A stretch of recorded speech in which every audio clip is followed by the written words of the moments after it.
a ser amada. Pero antes, creo que debemos analizar la manera en que amamos a otros, y hacerlo a través de la palabra de Dios. Desde el libro de Gálatas, capítulo 5. Hoy, el pastor Adrián Rogers, en la voz del pastor Lenín de Llanón, comienza el estudio bíblico Cómo amar y ser amado. Busque la epístola a los Gálatas, capítulo 5. Hoy quiero hablar del tema Cómo amar y ser amado. En la actualidad tenemos una generación que habla mucho sobre el amor, pero francamente debo decir que es una generación que lo que menos conoce es sobre el amor. Me refiero al verdadero amor. No solo la palabra, sino que el concepto de amor es torcido, pervertido, mal usado y abusado en nuestro mundo actual. Por lo general, la gente no sabe lo que es el amor. Algunos piensan que es una emoción indescriptible, un inmenso océano de sentimientos, pero no es genuino amor. El amor, escúchame bien, el amor no es un sentimiento. Puede contener o resultar en sentimientos, pero primordialmente no es un sentimiento o una emoción. Y le voy a decir por qué. La Biblia nos ordena, escuchó, nos ordena amar. Y usted no puede ordenar a un sentimiento, piénselo. Así que la clase de amor de la cual estoy hablando no es un sentimiento, ni una emoción, ni una incontrolable pasión. No sé de dónde la gente ha sacado la idea de que el amor es algo que nos sucede, que somos víctimas del amor, que nos enamoramos y ese enamoramiento simplemente sucede como por generación espontánea. La Biblia dice, maridos, amad a vuestras mujeres. Por favor, note que esto no es una sugerencia, es una orden, porque el amor verdadero tiene que ser una decisión y una conducta. Usted puede escoger el amar, y cuando así lo hace, el amor no es primordialmente un sentimiento, sino algo que usted hace. La razón por la cual estamos tan confundidos en este mundo y en este asunto es que usamos una sola palabra para el amor. Los griegos eran más exactos y tenían varias palabras para hablar del amor. Por ejemplo, la palabra eros, raíz de palabras como erotismo, erótico, dan a entender la clase de amor que un hombre puede sentir por una mujer, y viceversa, y eso está bien. De hecho, es maravilloso, pero no es de eros de lo que estoy hablando. Aunque debemos amar a todos, no amamos a todos en forma erótica, y ni siquiera tengo que elaborar en este punto. Otra palabra griega para amor es fileo, que abarca lo que es el amor fraternal, la amistad, el compañerismo, la camaradería. En varios países del mundo hay ciudades que se llaman Filadelfia, o sea, amor fraternal. Y eso es muy positivo. Pero quiero centralizar mi mensaje en la palabra ágape, que tiene que ver con el amor divino, cómo tenerlo, cómo darlo, cómo recibirlo. Si usted quiere exhibir un diamante, lo pondrá sobre un terciopelo negro. Entonces podrá apreciar ese diamante en toda su exquisita belleza y perfección. ¿Sabe qué eso hace Dios con el amor ágape? Lo pone sobre el terciopelo negro de las obras de la carne. Veamos Gálatas 5, empezando en el verso 19. Y manifiestas son las obras de la carne, que son adulterio, fornicación, inmundicia, lascivia, idolatría, hechicerías, enemistades, celos, iras, contiendas, disensiones, herejía, envidias, homicidios, borracheras, orgías y cosas semejantes a estas. Note que todas estas cosas que el apóstol menciona son totalmente opuestas al amor. Y Pablo continúa diciendo, los que practican tales cosas no heredarán el reino de Dios. Ahora, si usted puede relacionar su nombre con esta lista, si ese es su estilo de vida, si eso es algo que usted practica voluntariamente, a menos que usted se arrepienta y busque el perdón de Dios, su camino tiene un destino final, el infierno. La palabra de Dios es completamente clara y tajante al respecto. Los que practican tales cosas no heredarán el reino de Dios. Y eso es lo que Dios dice. Esto no significa que usted como creyente no tropezará ni caerá. Pero aquí se habla de un estilo de vida, de algo que se hace voluntaria y frecuentemente. Y si usted no practica un estilo de vida cristiano, eso quiere decir que usted no es salvo. Veamos ahora los versos 22 y 23. Mas el fruto del Espíritu es amor, gozo, paz, paciencia, benignidad, bondad, fe, mansedumbre, templanza. Contra tales cosas no hay ley. Nunca habrá una ley que diga que no puede amar, que no debe ser bondadoso o que le prohíba ser humilde, ¿verdad? Pero sí hay leyes contra las obras de la carne, pero no hay leyes contra el fruto del Espíritu. Hay 9 cualidades en el fruto del Espíritu y vamos a estudiarlas tanto como nos sea posible. Pero no solo que vamos a ver el fruto del Espíritu, sino que nos vamos a examinar a nosotros mismos para saber si somos en realidad cristianos espirituales y maduros. Vivimos en una generación que habla mucho acerca de los dones del Espíritu, profecía, hablar en lenguas, sanidades. Parece que cada persona está diciendo: este es mi don espiritual, ¿cuál es el tuyo? Dios nos ha dado a cada uno de nosotros un don espiritual y necesitamos descubrir cuál es ese don y desarrollarlo y ponerlo en práctica. Pero escucha atentamente lo que voy a decir. Ningún don espiritual es señal o marca de madurez espiritual. La iglesia de Corinto fue una iglesia completamente carnal, a pesar de la práctica de dones espirituales. Si yo quiero saber cuán madura es espiritualmente una persona, jamás examino sus dones, examino sus frutos, porque la marca de la madurez espiritual no está en el don, sino en el fruto. Al describir ágape, el amor divino, debemos notar varias cosas. Primero, el amor tiene que ver con decisión y conducta. Segundo, la descripción de este amor. Tercero, el desarrollo de este amor. Y cuarto, el deseo por este fruto. ¿Qué cualidades tiene el amor ágape? ¿Cómo podemos describirlo? Y como nosotros no podemos describirlo, Dios utilizó al apóstol Pablo para que describa el amor ágape en 1 Corintios 13. El amor ágape tiene 10 cualidades distintivas, de acuerdo a 1 Corintios 13.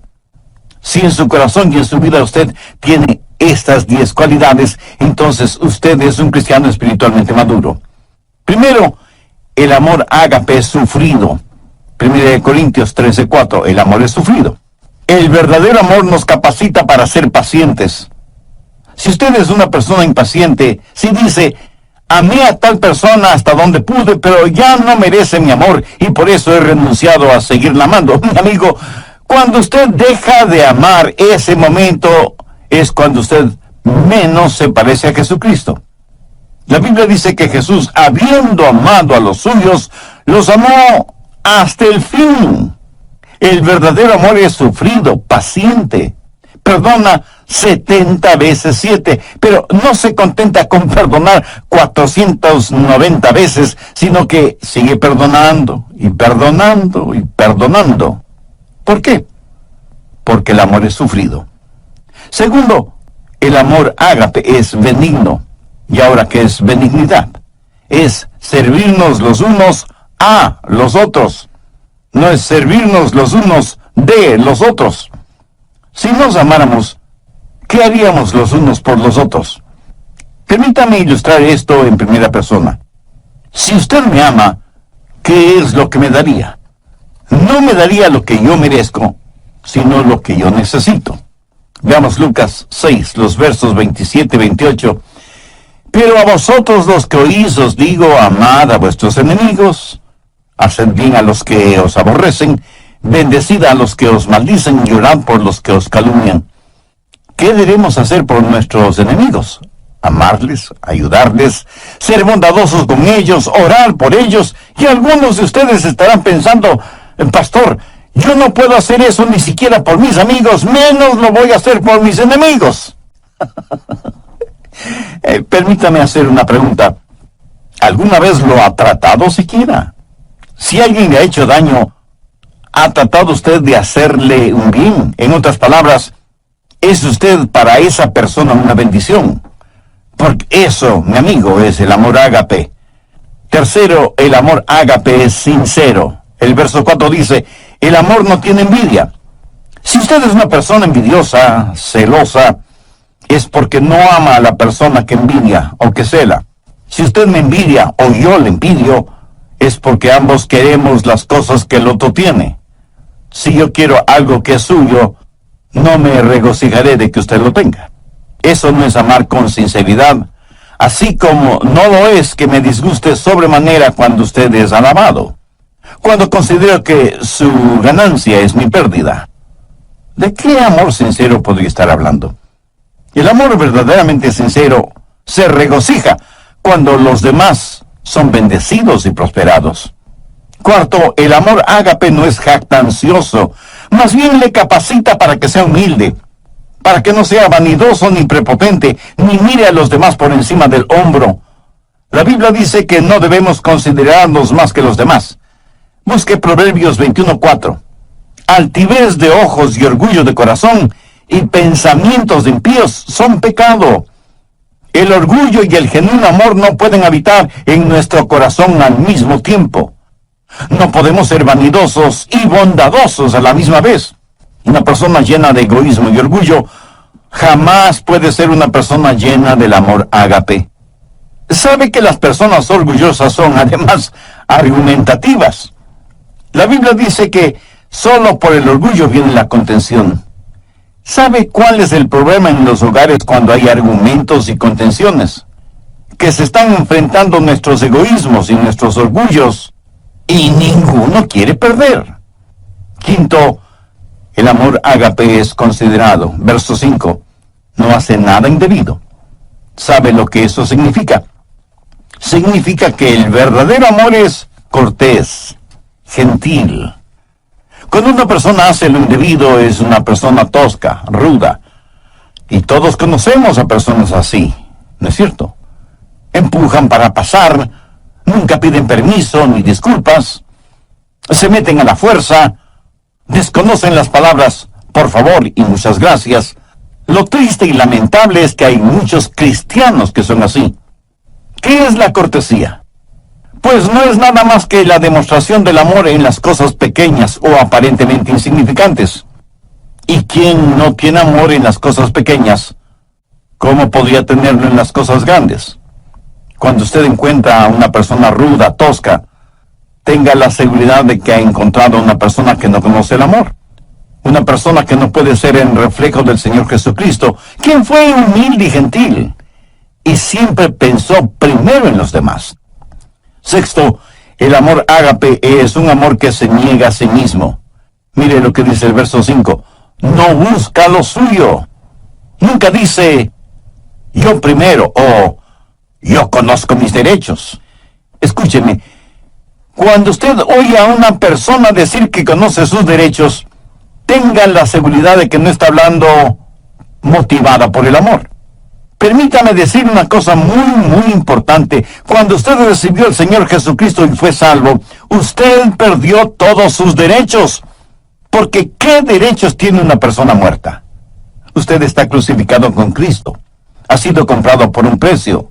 Ahora pertenece a Jesucristo. Y ahora sus derechos son los derechos de Jesús. Y Él es quien le ordena amar. Usted ya no puede buscar lo suyo. Debe procurar el honor y la gloria para Jesús y el bienestar de los demás. Ese es el genuino amor que no busca lo suyo. Un muy consagrado siervo de Dios alguna vez dijo, cuando usted enseña a alguien sus derechos, tendrá una revolución. Cuando usted enseña a la gente sus responsabilidades, tendrá un avivamiento. Muy bien dicho, ¿no le parece? Cuando dejemos de pensar en nuestros derechos y comencemos a pensar en nuestras responsabilidades, cuando dejemos de buscar solo lo nuestro y comencemos a ser de bendición para los otros, le aseguro que las cosas cambiarán en el mundo. Séptimo, el amor ágape es un amor sereno. Dice la Biblia que el amor no se irrita. ¿Conoce usted a personas que son como fósforo y que se encienden con el menor roce? Con la más insignificante provocación explosionan, afectando a todos y a todo a su alrededor. Y luego dicen, no quise hacerlo, lo siento. Lo bueno es que se me pasa pronto. Eso podrá ser cierto, pero hay cadáveres a su alrededor. Un huracán o un terremoto es solo cuestión de segundos, y sin embargo, mire toda la devastación que dejan. Uno no pierde el temperamento así porque sí. Si usted explota de esa manera es porque en su interior, en su corazón, no existe el amor de Dios. Si quiere saber con qué está lleno, vea qué es lo que sale de usted cuando es provocado. Una de las manchas en la vida de muchos cristianos es precisamente un temperamento irascible. El verdadero amor es sereno. No se lo puede provocar con facilidad, y cuando es provocado, sabe responder con mansedumbre y con humildad. Octavo, el amor ágape es un amor sacrificial. ¿Qué quiere decir un amor sacrificial? Note las tres palabras finales del verso 5. No guarda rencor. O sea, no va acumulando las faltas de otros. El amor ágape tiene la capacidad de perdonar y olvidar. Pero eso, mi amigo, eso cuesta. En algún programa anterior dije que no puede haber perdón sin que alguien pague el precio. Por ejemplo, si usted me debe $100 y yo le perdono esa deuda, el perdonarle me costó $100. ¿Lo entiende? Muchos de nosotros somos magníficos amanuenses y mantenemos una detallada lista de lo malo que los otros nos han hecho. Y no solo somos amanuenses, sino también buenos contadores. Y en nuestro libro de contabilidad anotamos minuciosamente lo que los otros nos deben. Y no estoy hablando necesariamente de dinero. Tenemos necesidad de aprender a perdonar y olvidar, sabiendo que hay un precio que pagar y un dolor que experimentar. El precio y el dolor lo pagó y lo sintió Cristo en la cruz del Calvario. Es la máxima demostración del amor sacrificial. ¿Ha aceptado usted el amor sacrificial de Cristo? Recuerde que nadie puede dar lo que no tiene. Si usted no tiene amor en su corazón, no podrá dar amor a nadie. Dios le ama y quiere salvarle. Jesús murió en la cruz para pagar la deuda de sus pecados. Si usted desea ser salvo ahora mismo, humíllese delante de Dios. Confíe. Irving Ravelo, gracias por su sintonía al programa de hoy. Sea bienvenido y bienvenida a El Amor que Vale. Por favor, mantenga su Biblia abierta en Gálatas 5, porque hoy continúa el estudio Cómo amar y ser amados. Ahora les presento al doctor Adrián Rogers en la voz del pastor Lenín de Llanón. Desde el programa anterior comenzamos a estudiar lo relacionado con el fruto del Espíritu, teniendo como base bíblica Gálatas 5, versos 22 y 23, y hemos visto 8 de las 10 características de ese fruto. Primero, el amor es sufrido. Segundo, es benigno. Tercero, es sincero. Cuarto, no es jactancioso. Quinto, es considerado. Sexto, se niega a sí mismo. Séptimo, es sereno. Y octavo, es sacrificial. Espero que tenga su Biblia y cuaderno de notas a la mano para sacar el máximo provecho de este estudio bíblico. Bien, prosigamos. Noveno, el amor ágape es un amor justo. Verso 6 dice, no se goza de la injusticia. Eso quiere decir que cuando alguien peca o fracasa o hace algo equivocado, usted no se alegra por eso. Más bien debería llorar y orar por esa persona. ¿Sabe usted que el chisme es un pecado? ¿Por qué? Porque la persona chismosa se regocija en su iniquidad. Cuando escuchan algo negativo acerca de otra persona, casi no pueden esperar para contárselo a otras personas. Se parecen a la mujer que dijo, mi lema es, nunca digas algo acerca de otra persona, a menos que sea algo que valga la pena chismearlo. Y aunque por lo general creemos que las mujeres son las chismosas, permítame decirle que conozco hombres que son chismosos. Se regocijan y parece que hasta aman la chismografía. Son diseminadores de malas y falsas noticias. Se regocijan de la injusticia. Ahora escúcheme, no estoy diciendo que debe hacerse el desentendido frente al pecado, porque eso es imposible. El pecado tiene que ser enfrentado. Pero no se regocije de la injusticia. Y antes de que usted diga algo negativo de otra persona, hágase las siguientes preguntas. Primera, ¿sé que eso es verdad? Segunda, aun si fuera verdad, ¿es necesario que lo diga? Tercera, y si lo digo, ¿cuál es mi verdadera motivación al decirlo? El amor ágape no se goza de la injusticia. La Biblia no habla de un amor ágape chapucero que simplemente ignora el pecado. No habla de un amor que siente cierta pena por la otra persona. Cuando usted sabe que otra persona está emocionalmente herida, cuando escucha que otra persona ha fracasado, ¿cómo reacciona? Hace poco conocí a un hombre que al saber del pecado de uno de sus amigos, cayó de rodillas, puso su rostro en el suelo y lloró intensamente por su amigo que había caído en pecado. Eso es empatía, no solamente simpatía. Eso es el tener el corazón quebrantado por el pecado de otros. 10, el amor ágape es un amor sufriente. Verso 7. Todo lo sufre, todo lo cree, todo lo espera, todo lo soporta. Esto de ninguna manera significa que el amor ágape se lo cree todo. Más bien quiere decir que el verdadero amor lo puede enfrentar todo, que no hay límites para su fe. Pero cuando usted ama, hay una carga que debe llevar, y desde ese punto de vista es un amor sufriente. La gente quiere saber por qué los seres humanos sufren. Algunos porque han perdido su fe en Dios. Dicen, ¿por qué Dios permite que los humanos sufran? Si Él es un Dios que todo lo sabe y todo lo puede, ¿por qué no detiene o elimina el sufrimiento? Escúcheme, Él pudo haberlo hecho. ¿Sabe cómo? Pues no creando a los seres humanos, o creándolos sin libre albedrío. Pudo habernos hecho robots, como una máquina tecnológica. Pero hubiera significado no tener ningún compañerismo con nosotros. Porque, verá, cuando Dios nos creó, corrió un divino riesgo. Él sabía lo que nosotros le íbamos a costar. Exactamente lo que sucede con padres que procrean hijos. ¿O usted cree que esto de tener hijos es como comerse un pastelito de manzana?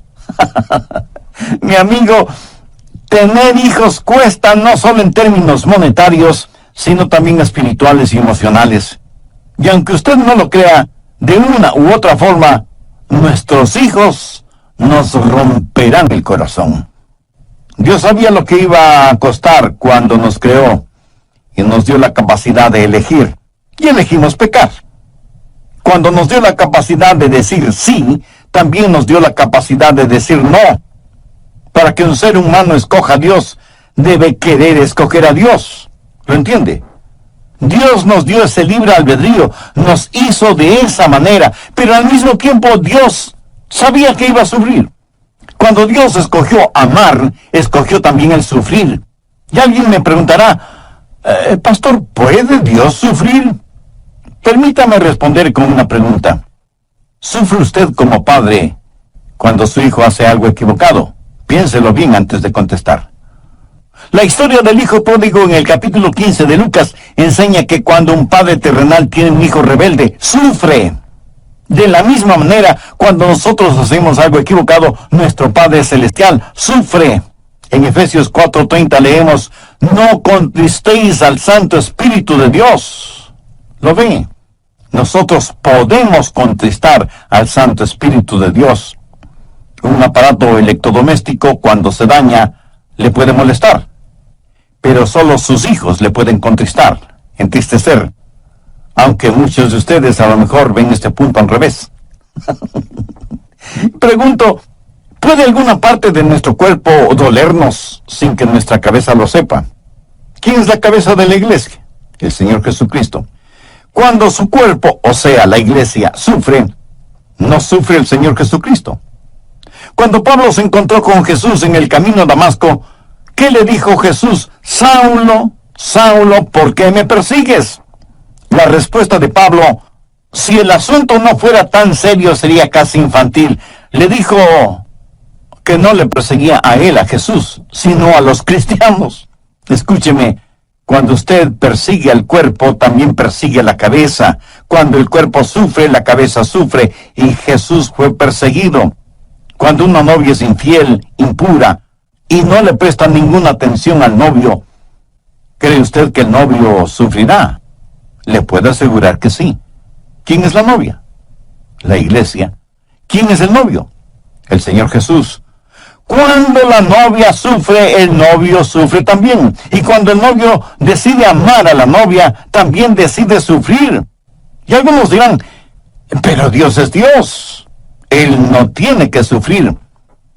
Ciertamente, Él no tiene que sufrir, pero Él escogió sufrir. ¿Por qué? Déjeme ilustrar este punto.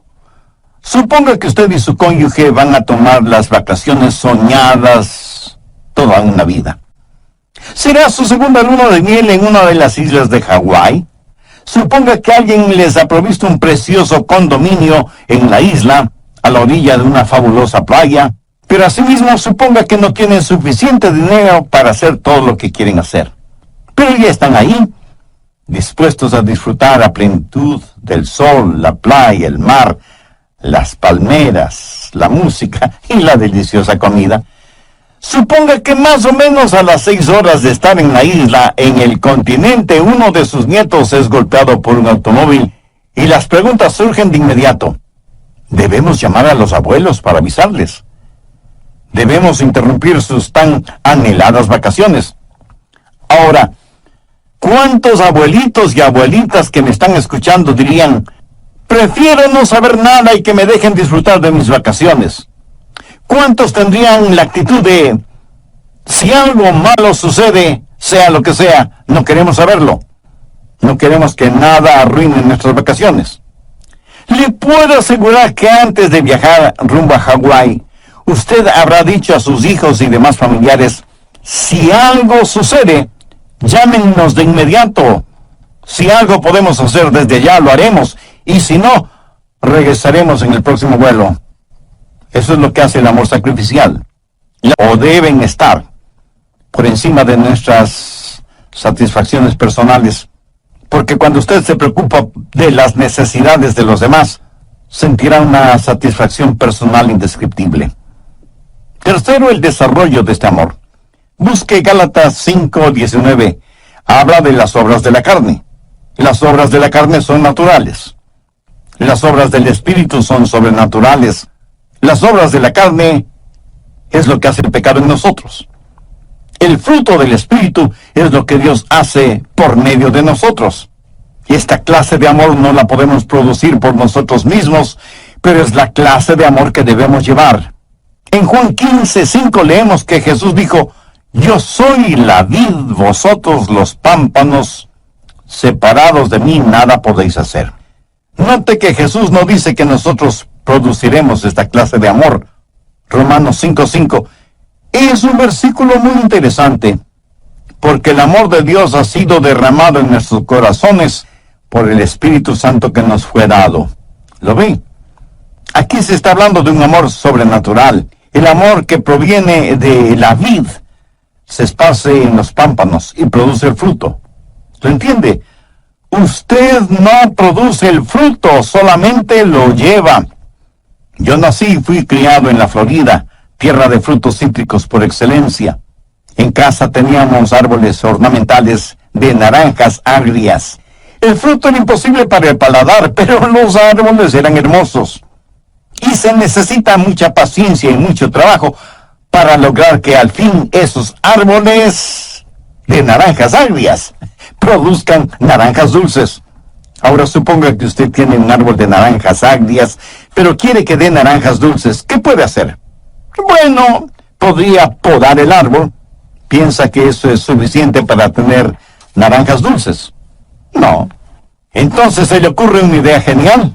Va a trasplantar el árbol, lo va a trasplantar de un lado del terreno al otro lado. Como aplicación diré que muchos trasplantan el árbol de sus vidas de una iglesia a otra iglesia, pero siguen siendo cristianos agrios. Y el cambiar de membresía es como cambiar un cadáver de una tumba a otra. Perdonen esta comparación, así un poco esquelética. Como el cambiar el árbol de naranjas agrias de un lugar a otro no produce naranjas dulces, ¿qué más puede hacer? Bueno, pues ponerle nueva tierra, con bastante abono orgánico, no químico, cuidar el nivel de humedad de la tierra, que no le falta agua ni fertilizantes, y por último, cambiarle de nombre. Ya no se llamará árbol de naranjas agrias, sino árbol de naranjas dulces. Y para ayudarle al árbol a que produzca naranjas dulces, usted amarra en sus ramas varias deliciosas y dulces naranjas, esperando que esas ricas naranjas motiven al árbol a dar naranjas dulces. Y muchos de ustedes me dirán con toda razón que nadie, por ignorante que sea en cuestión de árboles frutales,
haría una tontería así.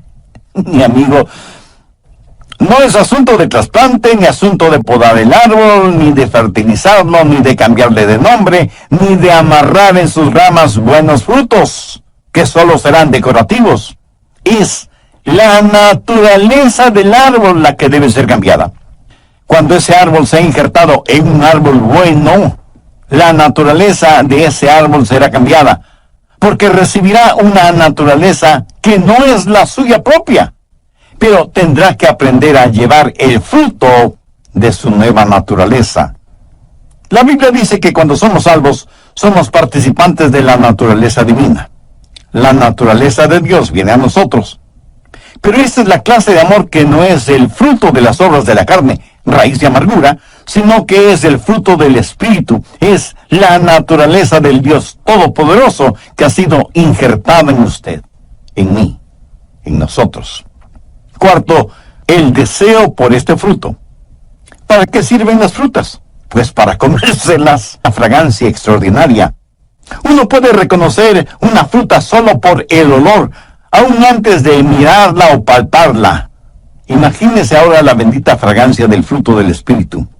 ¿Sabe lo que el mundo necesita este mismo momento? Algunos de inmediato me dirán, el mundo necesita paz, bienestar económico, buena salud, progreso científico, etcétera, etcétera. Y aunque todo eso es verdad, el mundo lo que más necesita, sin embargo, es la realidad del fruto del Espíritu. Esa es la única manera de amar y ser amado.